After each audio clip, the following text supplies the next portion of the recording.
Nabalitaan ko lang actually kagabi. Yeah. What happened, sir? Tumakas ba? Tumakas? O...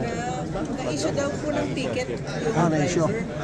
driver Inisyon. for using the bus lane which is limited sa Okay. 5 first officer. So, hindi tumakas. Hindi, tumakas o hindi. Pag hindi tumakas, wala akong nakita problema. Pag hindi siya ng abuso, hindi nagmura, wala akong nakita problema. At naka-8 bang plaka niya? Hindi.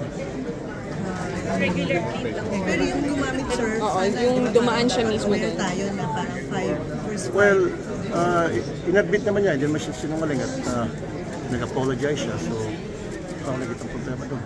As long as hindi siya tumakas, hindi siya gumamit ng plakang 8, which karapatan niya gumamit, pero hindi siya gumamit. Just shows na hindi siya abusado. Kaya lang, it so happened na nagamit ngayon at it's seen in the driver. Magkakaalam pa ata, nagmamadali siya. Yung driver niya ata ang pumasok doon sa at pinagalitan ko siya. Yung nagsabihan ko, pinagalitan ko. Yung anak niyo, sir, ang pinagpalitan? Pinagalitan ko, nag-sorry sa akin. At sabi ko, mag-apologize ko sa lahat. And that's it. Sir, sino po sa kayo?